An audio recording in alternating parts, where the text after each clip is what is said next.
दोहरी खुशी कांग्रेस के लिए जरूर है और एनडीए के लिए चिंता की बात भी, क्योंकि घटक दल अगर निकलता है और मजबूत साथी निकलता है तो दर्द तो होगा ही, लेकिन क्या इसकी टीस छुपाने की कोशिश हो रही है। हमारे साथ खास मेहमान जुड़ गए हैं, वरिष्ठ पत्रकार केजी सुरेश साहब मेरे साथ नोएडा स्टूडियो में हैं, प्रदीप सिंह वरिष्ठ पत्रकार मेरे साथ हैं।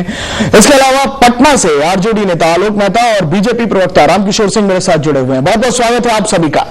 चूंकि सवालों के घेरे में इस वक्त जेडीयू है और सवाल दाग रही है बीजेपी, जनता के बीच यह संदेश लेकर जाना कि हम सेकुलर हैं, आपके ऊपर किसी तरह की परेशानी नहीं आने देंगे। 16% अल्पसंख्यकों को सिर्फ यह बताना कि हम आपके लिए हैं, हमारी पार्टी आपके लिए है, यह समझाना मुश्किल हो सकता है, लेकिन क्या जनता यही समझ रही है जो नीतीश जी समझाना चाह रहे हैं? सुरेश साहब, क्या जनता यही समझ रही है जो नीतीश जी समझाना चाह रहे हैं, या फिर राजनीतिक दलों के अपने समीकरण, अपनी रणनीति को भी वो समझने की कोशिश कर रहे हैं? नहीं, बिल्कुल जैसे यहां बताया गया। देखिए, अगर पूरे भारतवर्ष में अगर कोई भी प्रदेश में अगर एक एक व्यक्ति इतना राजनीतिक तौर पर समझदारी रखता है जी, तो उनमें शायद बिहार सबसे आगे है, जहां का जो है सब गांव गांव तक जो है राजनीतिक रूप से सचेत हैं और वो पूरी तरीके से जो है सब चीज से वो समझते हैं, वो बातों में नहीं आते हैं। इस बात को हम पहली बार समझ लें। दूसरा जो है, हम इस बात को समझें कि बिल्कुल जैसे प्रदीप जी ने कहा, वहां जो हो रहा था हालात, ये जो नरेंद्र मोदी का चुनाव तो एक बहाना था, परेशानी तो ये जो आपने पूछा कि ये जल्दबाजी क्यों, जल्दबाजी की एक वजह तो महाराजगंज है। ठीक, वहां जो चुनाव के नतीजे आए, उस नतीजे से ये वाकई घबरा गए। इनको लगा कि पहले तो काले झंडे दिखाए जाते थे, उसके बाद जो है इनके विरोध में प्रदर्शन होने लगा और पुलिस ने जो है बर्बरतापूर्ण रवैया किया, जिसके बाद जो है सुप्रीम कोर्ट ने तक जो है आपको नोटिस जारी किया बिहार में।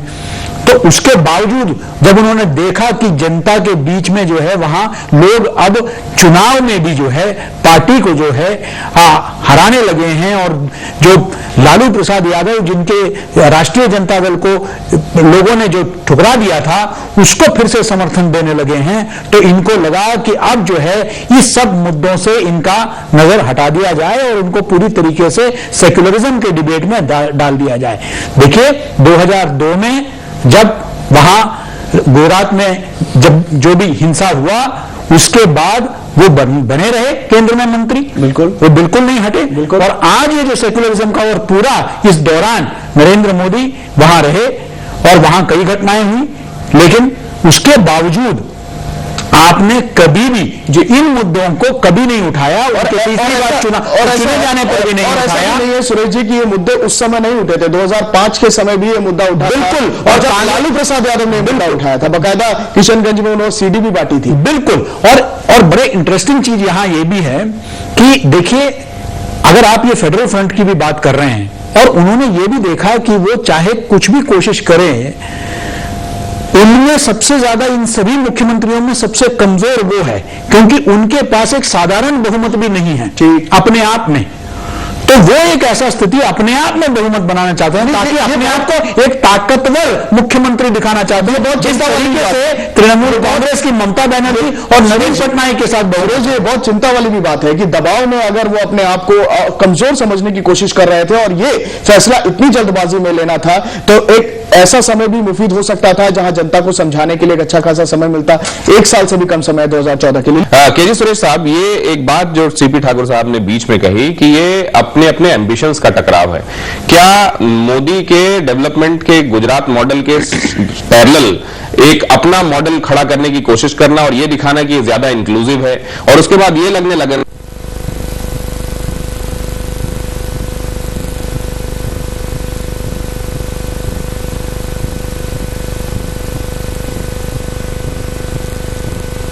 बात है मुख्य तौर पर ये सेकुलर कम्युनल केवल दिखाया जा रहा है? बिल्कुल, इसमें कोई दो राय नहीं। अगर आपने 2000 देखिए, एक तो वो सरकार में बने रहे जब वो पूरा दंगे का प्रकरण हुआ, उसके बाद आपने देखा कि 2003 का भाषण आपके चैनल में भी थोड़ी देर पहले दिखाया जा रहा है, दिखाएंगे हम जी। उसमें तो जिस तरीके से नरेंद्र मोदी को उन्होंने तारीफ की है और उन्होंने कहा है कि इस तरह के छोटा मोटा ये धब्बा तो हुआ है, लेकिन आगे बढ़ना चाहिए और आपको तो देश की सेवा करने के लिए आपको आना चाहिए।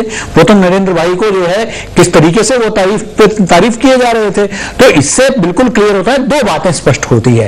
एक, बिहार में जिस तरीके से पिछले कई महीनों से, कुछ वर्षों से जिस तरीके से एक विरोध सा बन रहा है, जहां वो जाते हैं काला झंडा दिखाते हैं, वहां पुलिस ने बर्बरतापूर्ण जो है जिस तरीके से वहां के अध्यापकों पर जो है जिस तरीके से कार्रवाई की कि सुप्रीम कोर्ट ने तक जो है उस पर जो है कड़ी आपत्ति जताई। और महाराजगंज में जो हुआ उसके बाद वो पूरी तरीके से बौखला गए थे। तो उनको कोई मुद्दा चाहिए था जिससे जनता का जो है बिल्कुल वो भटकाए। और आज एक सीनियर जर्नलिस्ट का ये भी ऑब्जर्वेशन था केजी सुरेश साहब कि अगर यहाँ जॉर्ज फर्नांडिस कन्वीनर होते तो ये नौबत नहीं आती। वो समझते कि नीतीश का पर्सनल एम्बिशन है। क्या इस बात में भी दम है? नहीं, वो बिल्कुल, क्योंकि जॉर्ज फर्नांडिस बड़े संतुष्ट व्यक्ति थे। उनका ऐसा कोई अपने स्तर पर जो जिस तरीके से शरद यादव आज जिस असहाय स्थिति में है, वैसे स्थिति में जॉर्ज फर्नांडिस साहब नहीं थे। तो ये एक बात जरूर है। लेकिन मैं साथ में यहां ये भी जोड़ना चाहता हूं कि उनको कहीं ना कहीं ये भी लगने लगा है कि चुनाव हो सकता है कि कहीं अगर कांग्रेस ने अगर उसको एडवांस कर दिया या विधानसभा चुनाव के साथ करा दिया तो वो अचानक ऐसा माहौल बनाने में कामयाब नहीं होंगे। तो पहले ही क्यों ना, जबकि उन्होंने खुद तारीख दी थी दिसंबर तक की कि आप प्रधानमंत्री होंगे, और प्रधानमंत्री और बीजेपी की तरफ से ऐसा कोई, अगर आज आपने उनका पूरा प्रेस कॉन्फ्रेंस में ध्यान दिया, उनका सबसे ज्यादा परेशानी इस बात की थी कि नरेंद्र मोदी का ऐसा किया जा रहा था जैसे कोई ताजपोशी हो रही है। उनका वो शब्द जो है जिस पर वो जोर दे रहे थे वो ताजपोशी पर था, जैसे कि ये खुद ही प्रधानमंत्री बनना चाहते हैं, इनकी अपनी महत्वाकांक्षा है। तो कहीं लगने लगा। लेकिन नीतीश कुमार को ये पता होना चाहिए कि अपने प्रदेश में स्वयं आज वो बहुमत में नहीं है। वो बैसाखी के सहारे, 4 निर्दलियों के सहारे जो है वो वहां अभी सरकार उनकी टिक पाएगी। उस तरीके से वो फैसला नहीं ले पाएंगे जो एक बड़े बहुमत के साथ वो जो फैसला ले पाते थे वो नहीं कर पाएंगे।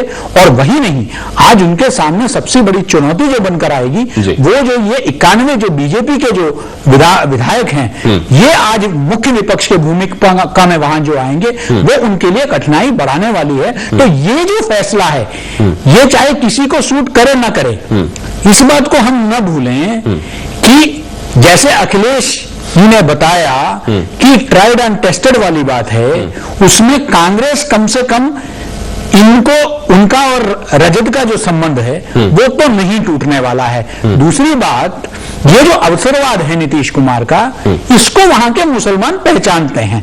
वो जानते हैं कि अगर सांप्रदायिकता का ही मुद्दा है तो उनको ज्यादा भरोसा जिन्होंने समस्तीपुर से रखे लालकृष्ण आडवाणी का जो गिरफ्तारी किया राम रथ यात्रा को, उस लालू प्रसाद पर ज्यादा भरोसा है बनिस्बत महत्वाकांक्षा की तकरार करने वाले जो इन्होंने मोदी को रोका उस पर। करप्शन, बेरोजगारी, महंगाई, ये मुद्दे हैं आज के, ये अंडर करंट है, ये वोटर को अपील करते हैं, या मसला कुछ और है? केजी सुरेश साहब, इसको लेकर अभी जो बातें हो रही हैं उसमें तो ये दिखाई दे रहा है कि पॉलिटिकल क्लास को ये लगता है कि मुद्दे वो जो गिनाए जा रहे थे वो है ही नहीं। सुरेश साहब, देखिए ऐसा है कि इस वक्त पूरा 2014 की तैयारी चल रही है। चाहे नहीं, अगर 2014 की तैयारी भी आप कर रहे हैं तो मुद्दे तो वो उछाले और उठाएंगे ना जो जनता के हैं, ऐसा आपको लगता है? बिल्कुल। इसका मतलब ये जनता के मुद्दे नहीं थे, भ्रष्टाचार, महंगाई, ये जनता के मुद्दे नहीं थे। नहीं, जनता के मुद्दे हैं, लेकिन नेताओं को लगता है कि आज भी जो भावनात्मक मुद्दे हैं उसको ही बार बार उठा के जो है जनता के जो मूल मुद्दे हैं, जनता की जो मूल समस्याएं हैं उससे जो है भटकाया जा सकता है। जैसे मैंने बिहार का मिसाल दिया, वहां जिस तरीके से लोग आज बिल्कुल आक्रोश में हैं, उनके अंदर एक गुस्सा है कि इन्होंने बड़े लंबे वादे तो बहुत किए नीतीश कुमार ने, लेकिन आज वो डिलीवर नहीं कर पा रहे हैं। और सारा का सारा ठीकरा पहले तो वो सेंटर पर फोड़ रहे थे कि भाई ये इन्होंने कोई स्पेशल पैकेज नहीं दिया इसलिए हमारी ये दुर्गति है। अब इन्होंने देखा कि वो भी नहीं चल रही है, उससे यहां दिल्ली में रैली कराया, सब कुछ भटकाने का कोशिश किया, और उसके बाद जब देख रहे हैं कि उसके बाद भी वो भी नहीं लोगों के गले उतर रहा है, तो अब उन्होंने नया एक ये जो पैतरा फेंका कि भाई ये सांप्रदायिकता का मुद्दा। आज वहां सांप्रदायिकता का इस वक्त मुद्दा है ही नहीं, बिहार से पैदा नहीं हुआ, वहां कुछ भी नहीं हुआ। इस वक्त इस मुद्दे को उठाना शुद्ध रूप से जनता का जो वहां की मूलभूत समस्या है, और जिसका आपने नतीजा देखा, वो खामखा जो है महाराजगंज में जो है बीजेपी को दोषी ठहरा रहे हैं। वहां तो जनता का जो गुस्सा है वो पहली बार वोट के नजरिए उन्होंने दिखाया। वहां जो प्रभुनाथ सिंह हैं वो बड़े मजबूत कैंडिडेट हैं, और रजत ने फिर से दिखाया कि हम खत्म नहीं हुए हैं, हम वापस आ सकते हैं। इससे ये बौखला गए, घबरा गए, और ये भी एक वजह है, एक बहुत बड़ा महत्वपूर्ण वजह है कि इनको अब लगने लगा कि अब कैसे भटकाया जाए, तो अब ये मुद्दा उठाया जाए। तो अगर ये भटकाव की बातें हैं, और ये भटकाव जैसा कि आप कह रहे हैं कि लोग भी समझ रहे हैं, अगर ऐसा है तो क्या एनडीए को इसका बजाय नुकसान होने के, जेडीयू के अलगाव का, क्या इसका फायदा ही होने वाला है? और लेकिन सुरेश साहब, ये क्या, अब जैसे भारतीय जनता पार्टी के बारे में कहा जाता है कि रामलला हम आएंगे, मंदिर वहीं बनाएंगे, टाइम नहीं बताएंगे, क्योंकि ये एक खास वक्त पर शासन मिल जाने के बाद, सत्ता मिल जाने के बाद उनको ये सूट कर रहा था कि वो ऐसा करें, और फिर धीरे से वो डेवलपमेंट की बातों की तरफ खुद को ड्रिफ्ट कर रहे थे। क्या यही पॉलिटिक्स है? कब कौन सी बात आपको ठीक लग रही है? जरूरी नहीं है कि 10 साल बाद भी वही बात आपको ठीक लग रही है, और इसलिए नीतीश जी को समझा जाना चाहिए, और इन पुरानी बातों को सुनकर ये नहीं सोचना चाहिए कि आज वो कैसे बदल रहे हैं। नहीं, वो तो सही बात है, लेकिन ये मुद्दा तो वही है ना, यहां मुद्दे की बात है। ये पुराने तो वैसे तो अगर आप देखेंगे तो 92 में जब अयोध्या में जो प्रकरण हुआ, उस दौरान भी नीतीश विपक्ष में थे, और वो मतलब बीजेपी के साथ नहीं थे वो, तो उस वक्त भी उन्होंने कई बातें कही थी। तो आज मुद्दा ना अयोध्या है ना अडवाणी है। उस वक्त अगर देखा जाए, आज जिस अडवाणी की तारीफ में वो मतलब तारीफ कर रहे थे, शरद यादव जिसकी तारीफ कर रहे थे, उनको ये सब मिलकर जो गरिया रहे थे संसद में और उसके बाहर, और वो उसके लिए दोषी ठहरा रहे थे, और देश का सबसे बड़ा सांप्रदायिक व्यक्ति कह रहे थे, उनको खलनायक बनाया जा रहा था। आज वो सबके लिए सर्वमान्य हो गए क्योंकि नरेंद्र मोदी आ गए।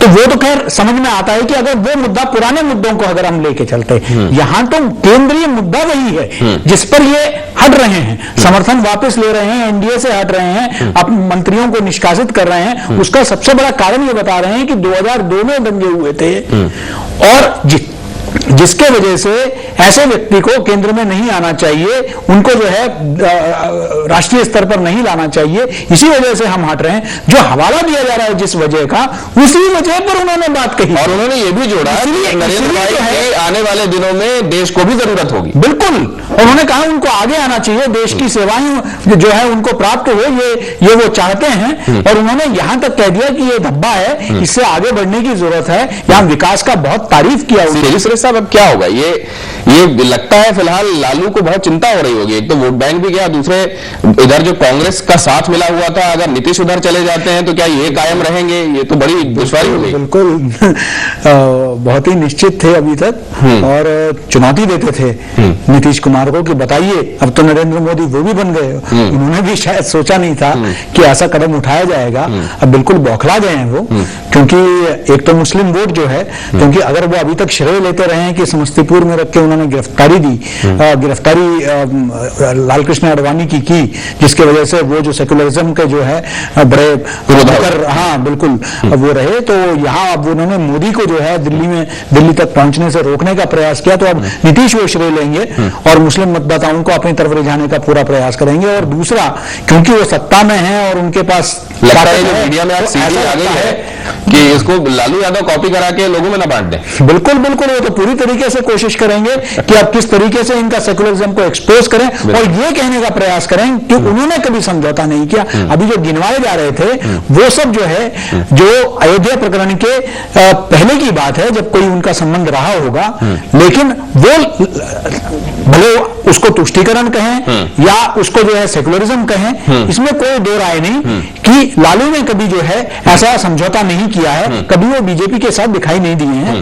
वो उनका प्लस पॉइंट है जिस पर हो सकता है कि, लेकिन हम इस बात को न भूलें कि ऐसे मौकों पर हमेशा पास्ट में भी जो है जो मुस्लिम वोटिंग रहा है वो टैक्टिकल वोटिंग रहा है। वो किसी भावना में आकर उसने कभी वोट नहीं दिया है, वो उस कैंडिडेट को हमेशा, उस पार्टी को समर्थन दिया है जो बीजेपी को हरा सकती है। और इस सब के बीच लोकसभा में विपक्षी नेता सुषमा स्वराज ने ट्वीट करके कहा कि एनडीए का टूटना बेहद दुखद और दुर्भाग्यपूर्ण है। बहरहाल केजी सुरेश साहब, बहुत धन्यवाद, हमारे साथ आप चर्चा में जुड़े रहे। यहाँ एक ब्रेक लेंगे, आगे कुछ और अहम खबरें हाजिर होते हैं।